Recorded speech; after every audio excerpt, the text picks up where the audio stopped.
Hello and welcome to our channel. In our videos, we share amazing stories from people who have had near-death experiences and other spiritual meetings. We're going to look at the story of Adam Anderson today. According to him, he died and saw a huge change happen on Earth between 2023 and 2025.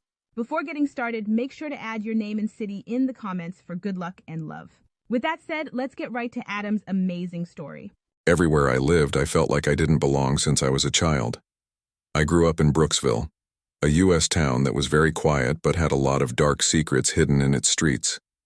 My house was in a middle-class area where many of the houses looked perfect from the outside but were actually hiding quiet family problems just like mine. John Anderson was my dad. He was big and scary. Everyone felt tense just being around him because his eyes always looked angry. His voice was rough and thick, and it often turned into loud screams that shook the house. As long as I can remember, he was always mean. My mom, Mary, was a small, weak woman with sad eyes that told a story of pain. He would lash out at her. Jess, my older sister, always looked out for us, but it was hard for her to stand up to my dad. I'll never forget a night when I was 8 years old. I could hear screaming coming from the living room. I tried very hard not to make a sound as I crept down the stairs. When I got to the bottom, my dad was yelling at my mom. He held a beer bottle in his hand and spoke in a very angry tone. "You are useless, Mary," he yelled and threw the bottle against the wall. "You always have been." Glass broke all over the place. Jessica jumped between them and put her hands out. "Stop, Dad. Don't do that," she begged. I was frozen with fear as I stood there. It felt like I had glue on my legs. It was hard for me to move to help my sister. I did nothing but watch as my dad pushed her out of the way and raised his hand to hit my mom. This was my truth. Being around that kind of abuse as a child left deep scars on me that I still feel today. I was 12 years old when my parents finally split up. Life soon brought a whole new set of problems, but at first it felt good. It was very hard for my mom to get over the breakup. She had a hard time taking care of me and Jessica, who was at college at the time. My mom was a clerk at a nearby drugstore. The hours were long, and the pay was bad. She was so tired when she got home, and her eyes were often swollen from crying. Still, she tried to keep things looking normal, for my sake. I found her sitting at the kitchen table one afternoon looking blankly at a picture of her family. Before everything started to go wrong, the picture showed a better time. "Why did this happen to us, Adam?"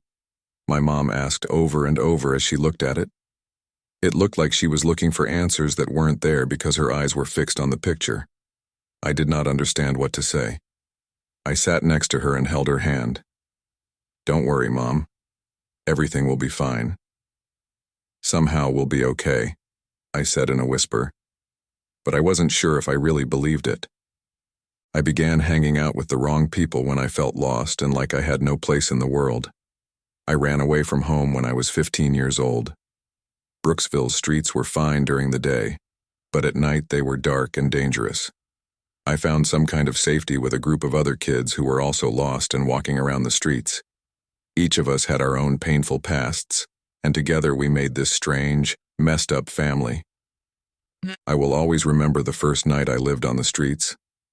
As I curled up in a random alley to try to stay warm, the cold air bit at my skin. I met Sam there. He was a little older than me and had also run away from home. "Hey kid, why are you by yourself out here?" Sam asked. His voice was both interested and worried. I tried to keep my voice calm as I said, I have nowhere to go." Sam smiled at me and sat down next to me. "It will get easier for you. We all do. But it's not simple," he said. Sam and I became good friends very quickly. I learned how to stay out of trouble, find safe places to sleep, and get by on the streets from him. But Sam could not keep me safe from everything. We were just walking around one night when a group of guys appeared out of nowhere. They were all around us, and one of them grabbed my arm really hard. Someone growled, "You two are coming with us." His grip on my skin hurt. Sam tried to fight back, but it didn't work. They grabbed us and took us to an empty building, where they locked us up for days. They beat us and threatened us, and there were times when I really thought we wouldn't make it out alive. I have deep scars from those days that will never really heal. My PTSD got worse, and when we finally got away, I felt like a part of me had changed forever. After that, I liked being by myself and only trusted a few close friends. I became tougher on the streets, but they also made me more fragile in ways I didn't fully understand at the time. In 1989, I hit rock bottom and tried to end it all after months of having headaches all the time and feeling hopeless. The pain was always there, following me around like a ghost. I was in my dark room by myself that night with only the moonlight coming in through the window. I had a bottle of pills and a bottle of vodka in each hand. As I looked at a picture of my family, tears came down my face. I felt lost, hopeless, and sure that things would never get better. Through tears, I said, "I can't live like this anymore. I can't get away. No one cares." I took the bottle of pills off its screw and started drinking them, taking a big gulp of vodka after each one. As the pills went down, my feelings went away. Everything became dull. The pain that had been following me around all day began to fade, and I felt a strange sense of separation take its place. As a deep, dark feeling wrapped around me, my heart was beating very fast. But after the suicide attempt, something strange happened instead of going away. So hard did my heart beat that it almost jolted me out of my haze. After that, everything went dark. No light, sound, or anything else was coming through. It wasn't like shutting my eyes. I thought I had finally gotten away for a second, but what happened next was something I didn't see coming. I began to feel like I had no weight, like I was flying. The darkness slowly went away, and I saw that I was looking at my still body on the bed. I could still see the booze bottle I was holding. It was a very strange sight that was both interesting and scary. Am I dead? I thought as I tried to understand what was going on. It was both freeing and scary to be outside of my body. I slowly rose through the air as I floated around the room and then passed through the roof. As the city lights shone below me, my house got smaller, and I felt something I had never felt before, a huge joy and freedom. The world was brighter and more alive than anything I had ever seen or felt before. Everything around me felt fuller and more complicated. The stars were brighter, and the colors were deeper. It was like going to a different world, and even though everything was wrong, I felt more alive than I ever had in my body. As I kept going up, I could feel that the air around me was changing. I felt less and less of the light and happiness I had earlier. Soon, I was surrounded by thick, smothering darkness. The joy quickly turned to fear as I felt like I was being pulled into a swirl of shadows. Even though I couldn't see them clearly, I could feel that there were beings nearby. They were waiting and watching in the dark. Then, out of nowhere, a huge person showed up in front of me. Even though it didn't look like a person, just being around it was scary and dangerous. It told me straight in my mind, "You don't belong here," without speaking. "You're not good enough." The voice kept going over and over in my head, giving me chills. I was scared and felt totally open to harm. I did the only thing I could think of in that terrifying moment. I yelled, "Jesus, please help me. Save me, please." All of a sudden, a bright light cut through the darkness and scared the shadowy things away. I had to cover my eyes because the light was so strong. As the glow faded, I saw a bright figure coming toward me. It was Jesus. His face was calm and full of love and kindness. His first action was to give me a hug, and right then, all the pain and fear went away. I felt healed from the inside out, like a wave of peace washed over me. "Don't be scared, Adam," Jesus told him in a soft voice. "Let me help you. You are here to serve a reason." But why me? When I saw such a holy being, I felt small and unworthy, so I asked. "I am myself. I've never done anything important." Jesus gave a nice smile. He said, "Everyone has a part to play. Let me show you your life so you can understand better." He took my hand and we watched my life play out like a movie. But this wasn't any old replay. Everything was so bright and clear. I saw every good and bad thing I had ever done and how it had touched other people. Even in ways I didn't understand at the time, I could feel the feelings and experiences of the people I had helped. Do you see, Adam? Be quiet, Jesus said. More than you know, what you did affected other people. Even small actions can make a big difference. What I saw shocked me. Even though I didn't know it, my life had been important. Even though you are weak and make mistakes, you have enough good in your heart, Jesus said. You are going to heaven. As I watched the scenes play out, I had a strange mix of shock and sorrow. Before that moment, I had no idea how important what I did was. I turned to Jesus with tears running down my face. My heart was heavy. I wish I had done more, I sobbed. I wish I had been better. I felt better when Jesus looked at me with a calm and kind face. He told her, "You still have time to make a difference." Then, though, his face changed a little. "There's something else I need to show you." All of a sudden, the picture I saw changed. I was seeing the world as it is now instead of my life in the past. But things weren't staying the same. It was changing quickly. Jesus showed me a list of things that would happen from 2023 to 2025. Everything was so clear and colorful that it was like watching a fast-paced montage. I saw that the U.S. was in the middle of a major political crisis. People were getting rid of their leaders, and the old structures were breaking down. Europe was also having a hard time, and new types of government sprung up because of the chaos. People in Latin America were rising up and getting rid of crooked governments, setting up new political orders. Jesus said, "These changes have to happen. These events may seem chaotic at first, but they will make societies more fair and just in the long run. For people to grow, they need to go through this change." I watched, nervous but interested. I told them, "It looks scary," and I felt worried in my stomach. "How are people going to handle all of this?" Jesus replied, "They won't be alone." He was still calm and peaceful.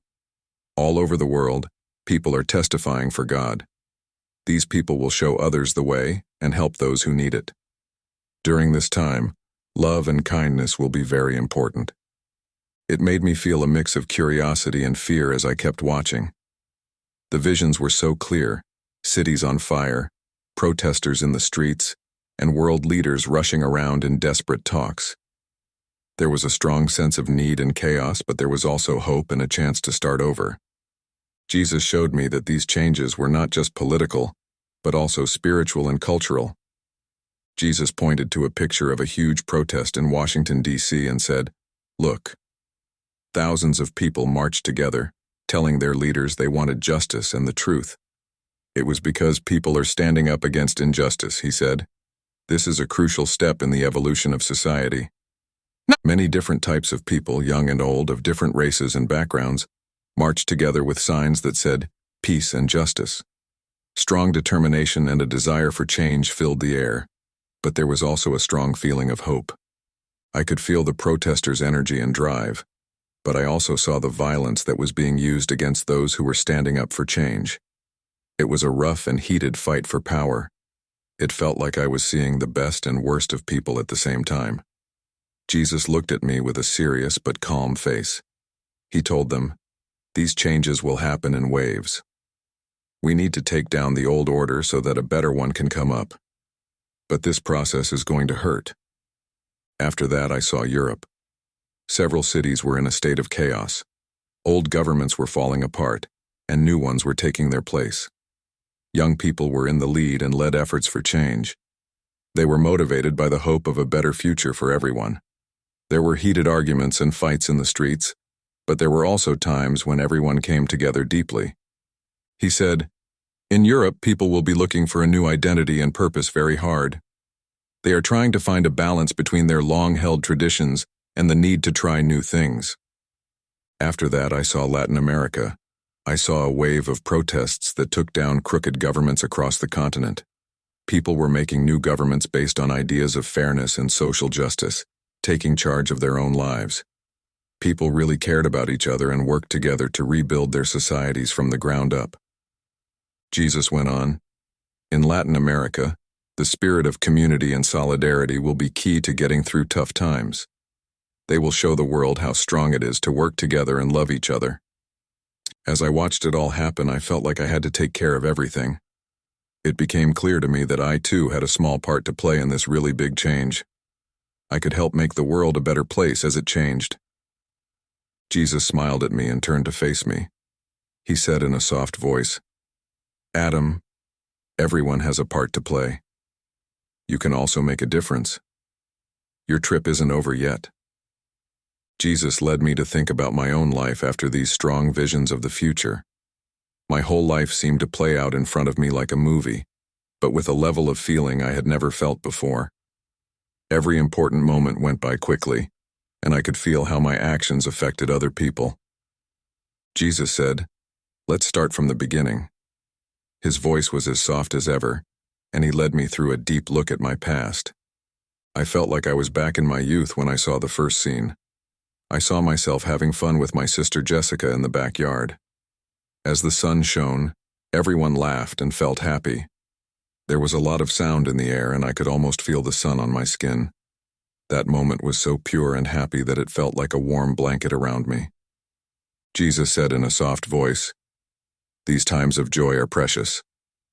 They are what keep the soul going when things are hard." Then the scene changed, and I found myself back in one of the worst times of my life. My dad was yelling at my mom, and his voice shook the house like thunder. When I was younger, I saw myself hiding behind a door out of fear. I was so scared that I could hardly breathe. That night's fear came back to me like it had only happened yesterday. Jesus gently put his hand on my shoulder and said, "These things have changed you, but they don't define your worth." He was relaxing in the middle of all the chaos. Next, the scenes cut to my wild teenage years when I spent cold nights on the streets, made bad choices, and hung out with even worse people. Every choice I had made and every mistake I had made were all brought to light in a terrible way. It was tough to see. "Adam, do you see?" Jesus asked with a wise tone in his voice. "Even small things you do can have big effects on other people in ways you never thought possible. Even though you've had problems and gone in the wrong direction, your heart is still good. You are going to heaven." I stood there with tears running down my face, shocked by how heavy everything was. "I never knew how much what I did mattered," I said, feeling bad about what I had done. "I should have done more. I wish I had been better." Jesus, who is always kind, gave me a good look. "You still have time to make a difference." Then he showed me something that made my heart happy. Times when I had helped someone without even realizing it. They weren't big acts of kindness or bravery. They were just small, everyday acts of kindness. But they were very important to the people concerned. I thought back to a certain time. I was walking through Brooksville when I saw an old woman having a hard time crossing the street. She looked really lost and weak. My mind was elsewhere when I walked up to her and extended my arm. I didn't expect anything in return when I helped her cross. She grabbed my hand tightly and said, "Thank you, young man." The thanks in her eyes told me how much that small act meant to her. Kindness, no matter how small, could make a big difference at that time. "You're an angel." The words kept playing over and over in my head. I smiled at the old woman and went on with my day, not giving it much thought at the time. I now saw that moment through Jesus' eyes and knew how much that small act of kindness had meant to her.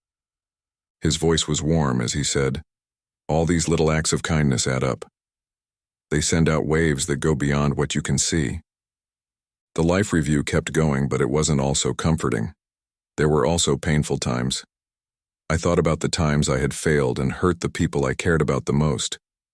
I could see the pain in my mom's eyes and the sadness in Jessica's face when she tried to reach me but couldn't, because I was lost in my own thoughts.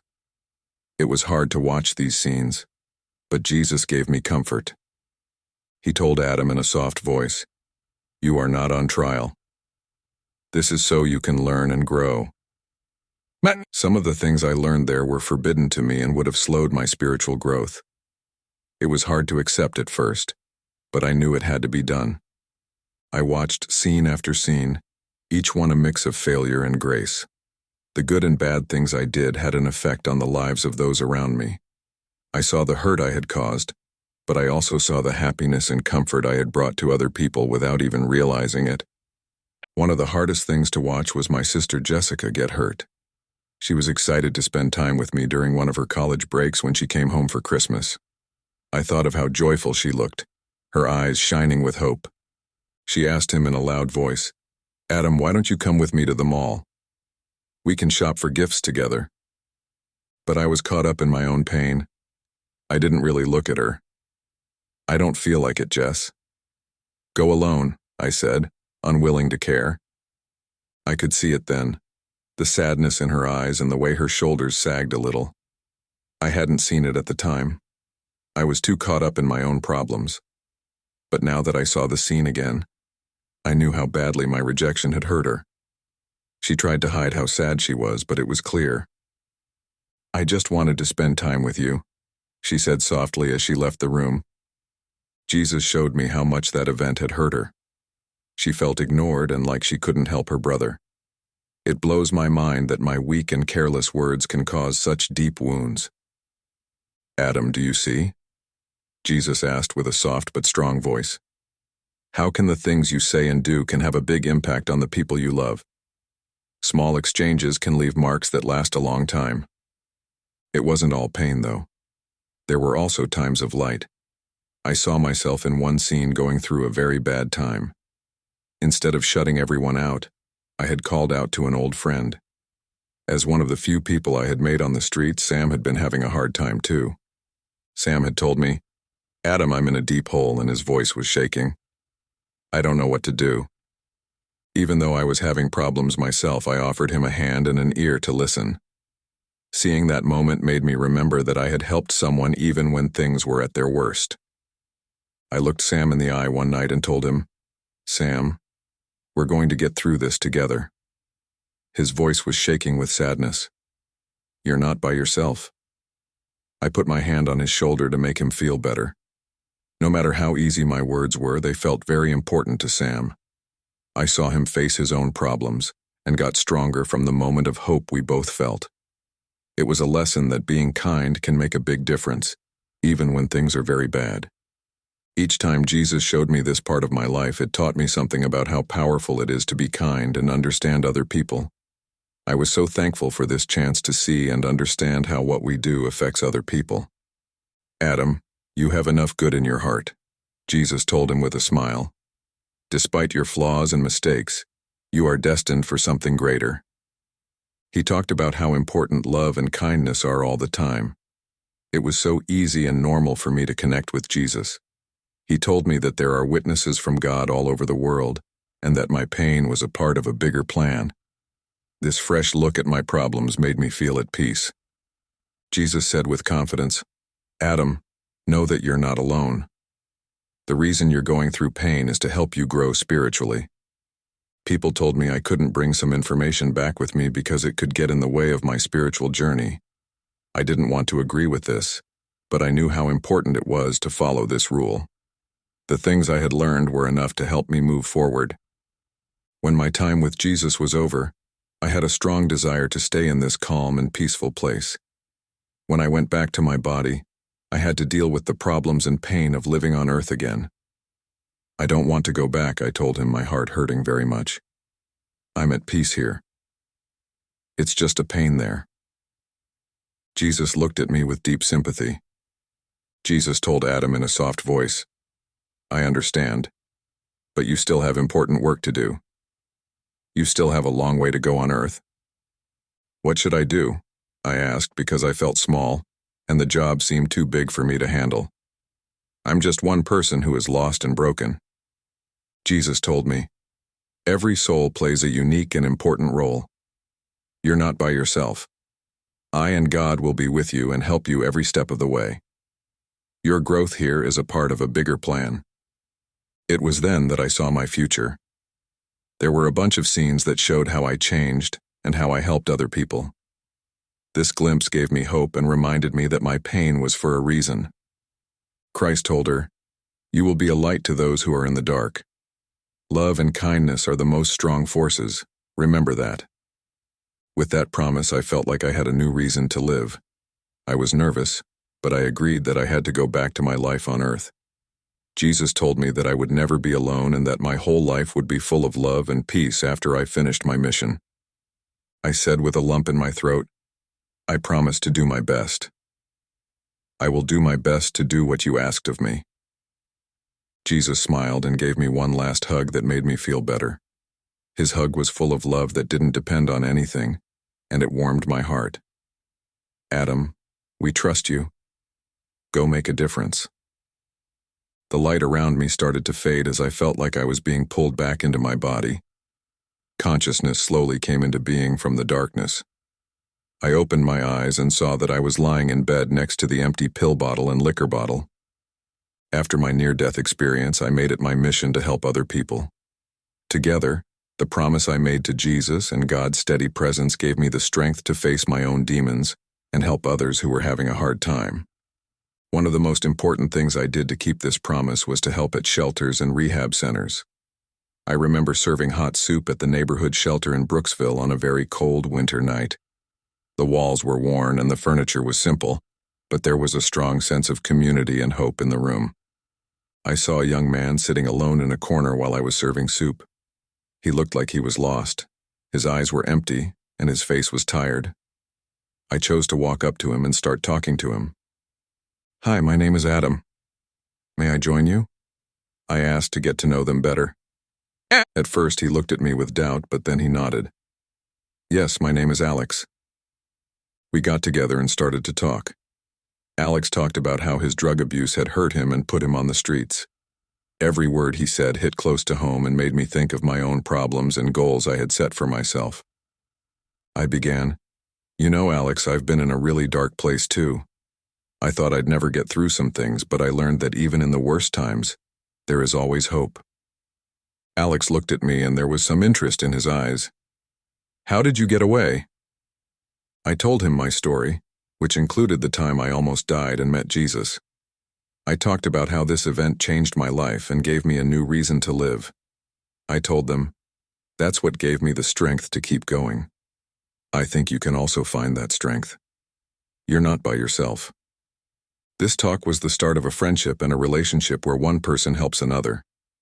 Alex started going to the shelter more often and joining the group projects I was in charge of. I saw him change over time.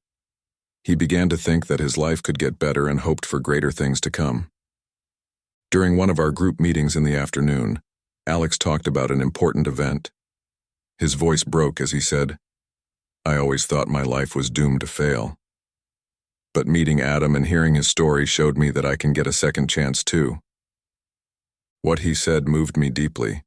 Knowing that what I was going through was giving other people hope and a reason to live, gave my own journey new meaning. Along with my volunteer work, I started giving talks about my life and the lessons I'd learned in schools and groups. I met a young woman called Sarah at one of these talks. One night I was in bed lonely and in a lot of pain. It felt like the physical pain would never stop and there was no end in sight. I whispered to myself, "Why doesn't this pain stop?" As tears ran down my face. The pain made me think of all the hard times I'd been through and the hard times I still had to go through. I thought I was about to give up again. It was hard for me to remember the hope and meaning that Jesus had given me when things were the worst. It all felt like it was too much to bear. As I lay there, I thought about the promise I had made to Jesus, to be a light for others, to help those in need, and to live a kind life. I knew I had to keep going even though it hurt. It made me strong to remember the change I was making through my experiences and the people I had helped. When I felt hopeless, I thought of the looks of Alex, Sarah, and other people who had found it in my work. Their growth and journeys showed me how my work was making a difference, and they reminded me that my own pain was not pointless. I turned to the group of friends, teachers, and fellow volunteers I had built up over the years for help. Their support and encouragement gave me the strength to deal with my pain and keep going with my goal. I also went back to the spiritual routines and thoughts that had helped me get through tough times in the past. The pain got better over time, and I learned new ways to deal with it and adjust. The physical hurdles made me more aware of how weak I am, but they also helped me learn more about empathy and strength. They made me more caring and motivated to help people who were having a hard time. I learned that being resilient isn't just about being able to handle pain. It's also about finding ways to make it into something useful. Even though it hurt, the lesson made me even more determined to follow my purpose. I kept working, and over time I saw the results of my hard work. Lives were changed, hope was returned, and communities were made stronger. The problems I had to solve helped me understand things better and connect with people who need it. In the end, my journey wasn't just about getting through my own problems. It was also about using them to help other people get through theirs. Even though things were hard, I felt incredibly fulfilled because I knew I was living out the reason that had been shown to me. I was able to no longer handle it. At that moment, I felt this wonderful, peaceful presence again. It was like a soft, warm light wrapped around me. I heard a soft, loving voice that told me, "Adam, you're not alone. Your trip isn't over yet. You need to do something important." I felt at peace in that moment like I hadn't in a long time. I thought about the promises I made to Jesus and the plan he made for me. I pushed the idea of giving up out of my mind and chose to keep trying. I told myself out loud, "I'll keep going." I felt a new surge of drive. I'm going to finish what I began. This event made me even more sure that we're never really alone, even when things look the worst. God was with me and helped and guided me. Today I'm telling this story to show everyone that their lives have a reason, even when things are hard. There are already changes happening because of what Jesus showed me. Keep your faith and hope alive. We have the strength to keep going because we know we're not alone, and love will win in the end. What do you think about this wonderful story? Type your ideas in the box below. Do not forget to subscribe and click the bell icon to make sure you never miss a video. Let's show everyone that life isn't all bad things.